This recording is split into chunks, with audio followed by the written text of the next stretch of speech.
ანსამბლ შვიდკაცას მოსმენა და ქართული ღვინის დაგემოვნება დღეს ეთნოგრაფიულ მუზეუმში ნებისმიერ მსურველს შეეძლო.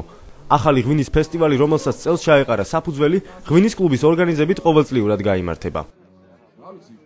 ისევე როგორც ყველა განვითარებულ ქვეყანაში უწყობს ხელს ესეთი ტიპის ფესტივალები, ღვინის პოპულარიზაციას, ღვინის ტურიზმის განვითარებას და საერთოდ მოსახლეობაში და მომხმარებელში ღვინის კულტურის ამაღლებას, ასევე უნდა დავამკვიდროთ ეს ტრადიციაც ეს ფესტივალი და ასევე შეუწყობს ხელს ეს ყოველივე ქართული ღვინის პოპულარიზაციას. ჩვენთვის მნიშვნელოვანია რომ გავასწროთ ქალაქის მოსახლეობას, თბილისის მოსახლეობას, ის მიღწევები, რაც გვაქვს მეღვინეობაში, შესაბამისად ესეთი ღონისძიებები ხელს უწყობს ამას. დღეს ბევრი თბილისელი შეძლებს დააგემოვნოს მათთვის აბსოლუტურად ახალი მეთოდებით, ახალი ტექნოლოგიებით დაყენებული ღვინოები და გარდა ამისა, რა თქმა უნდა, ტრადიციული ქართული ღვინოები.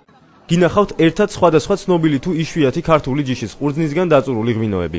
საფერავი, რქაწითელი, თავკვერი, ჩინური, ალადასტური, კლარჯული, ციცქა, ცოლიკაური, ჩხავერი, უსახელოური, ოცხანური, საფერე, კრახუნა, ქისი, ხიხვი, ალექსანდროული. ეს იმ ღვინოების ჩამონათვალია, რომელსაც 54-მდე მეწარმე აწარმოებს და დღეს ეთნოგრაფიული მუზეუმის ტერიტორიაზე იყო გამოფენილი. თბილღვინოს მენეჯმენტი ამბობს, რომ საქართველოს ღვინის სამშობლოა და ქართულ ღვინოზე საზღვარგარეთ მოთხოვნა იზრდება. ხელს უწყობს მაგდაგვარი ღვინის ფესტივალები საქართველოს, რადგან საქართველო არის ღვინის სამშობლო, ყურძნის სამშობლო არის და ხელს უწყობს არა მარტო ჩვენ კომპანიას, არამედ ყველა კომპანიას, რომელიც არის წარდგენილი დღეს ამ მშვენიერ ფესტივალზე. აქ მიმდინარეობს ღვინის დაგემოვნებები, ყველას აქვს წარდგენილი თავისი რომელიმე განსაკუთრებული ღვინის ბრენდები, ანდა კიდევ ახალი მოსმები. ამერიკელი მხატვარი ჯონ ჰენრი ვორკმანი ქართულმა ღვინომ იმდენად მოხიბლა, რომ საქართველოში ცხოვრება და ამ ბიზნესში დარჩენა გადაწყვიტა.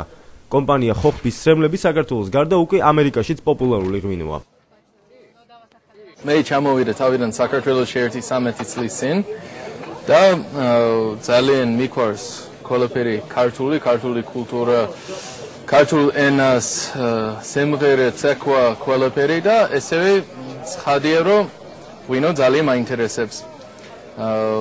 ყველაზე მაინტერესებს ენდემური ჯიშები და ტრადიციული მეტალურგია და მაგითომ გადაწყვეტოთ მე და ჩემი მეგობრები დაფუძნე ხოხბის სრემლები და ვაკეთებ მხოლოდ ქვევში და მხოლოდ ქართული ენდემური ჯიშები და ახალგაზრდა კომპანია არის, მაგრამ ჯერჯერობით ძალიან დიდი ინტერესი იყო გამოცხადილი თვითონ ქართველებს შორში საქართველოში, ესევე რა თქმა უნდა ქართველების საზღვარგარეთ და თვითონ უცხოელები, რომელთაც ღვინოს ძალიან დაინტერესებული არიან.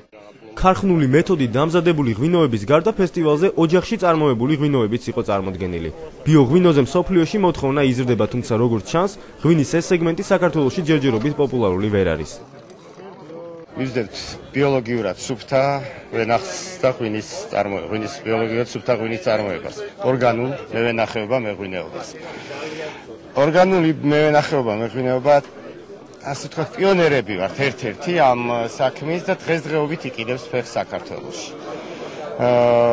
მაგრამ მე ვიტყოდი, რომ ძალიან ნელა, მაგრამ მაინც ეს სეგმენტი ცოტათი იზრდება. აქ თავის როლს თამაშობს რაღაც ორგანიზაცია, მაგალითად ელკანა, რომელიც ბიოლოგიურ მეურნეობათა ასოციაცია, რომელიც წევრებიც ვართ ასევე, რომლებიც ცდილობენ აი ამ პოპულარიზაციას ასეთი პროდუქტის. ქართული ღვინითა და მრავალჟამიერით მოხიბლული დარჩა თავად დამთვალიერებელიც. სამწუხაროდ ისეთი პოპულარული არ არის, როგორც უნდა იყოს, ჩემი აზრით. რაც შეეხება აი ესეთ ღონისძიებებს, ეს არის ალბათ პირველი წამალი იმისი, რომ ჩვენ მართლაც შევძლოთ დამტკიცება იმისი თუ რა დონის ღვინოები მზადდება საქართველოში. აქ დილიდან მოვედით ჩვენ და 9 საათის განმავლობაში მოვასწარეთ რამდენიმე ღვინის დეგუსტაცია. საოცარი ღვინოებია მართლა და ერთ-ერთი კითხვა რომელიც აქვს ყველას, უჩნდებათ ერთ-ერთი კითხვა, რომ სად შეიძლება ამ ღვინის გასინჯვა. ქართული ღვინის ფესტივალი ყოველწლიურად სავაჭრო სამრეწველო პალატის ინიციატივით იმართება. ღვინის კლუბში ამბობენ, რომ ახალი ღვინის ფესტივალი მისი ალტერნატივა არ არის.